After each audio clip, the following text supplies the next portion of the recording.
ahead to this stretch, given the fact that you may have more options, how does that sort of change how you navigate maybe the next 2 games and I guess the next 4 games really? Yeah, so we need to look into how many guys have been playing and how many minutes.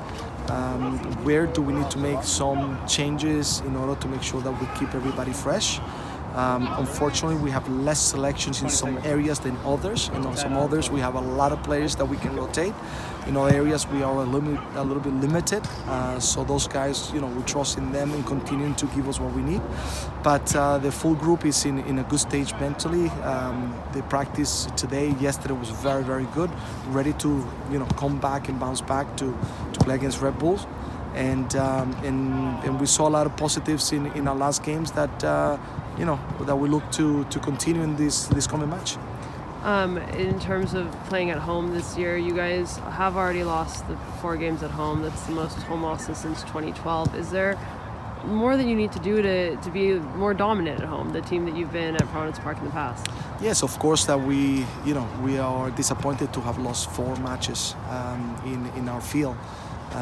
I think we have played very well in some of the matches. I think some others maybe we could find ways to capitalize on some of the things. I think every game has been very close in those games, and I continue to believe in our team, and I continue to believe in the support of our fans to make sure that we make an advantage to our field.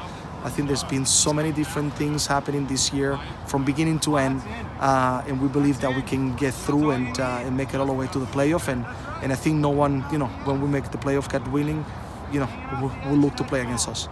Is there a sense of just, the goal right now is to get results, secure a playoff berth, or is there a sense that telling your team, like, we want to finish in a situation where we're going to get a home game, we need to do some work to move up the standings? Yes, the idea is to make sure that we can, finish on top.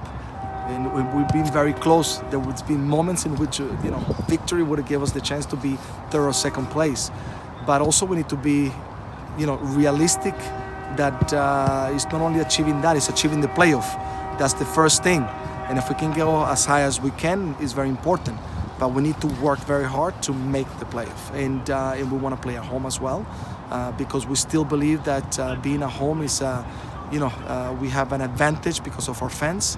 And it's important to continue to play. But now the game is against Red Bull. We're looking forward to get 3 points, and not only to get 3 points, to continue to play the way we did this past game with the same dominant, but now trying to capitalize on the good things that we did last game.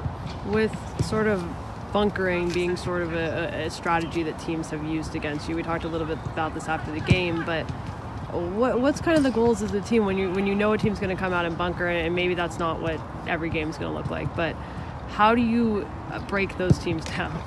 It's not easy. There's some teams that they come and they defend and they find a goal, and it becomes very difficult.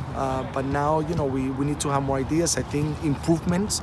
Where do I see improvement in the level of patience that we have in order to make sure that we try to find the right option, to make sure that we just don't put crosses in, that we can move the ball around. And with that, including that, we had 39 crosses, and that's with patience in moving the ball around. Sometimes can be a little bit faster. Sometimes we can have better runs inside the box. Sometimes we can make a little bit better movement, 1v1 to get in the box to put a more difficult cross. So the things that we're working on, but the play, the way we're playing, I'm very proud of our guys.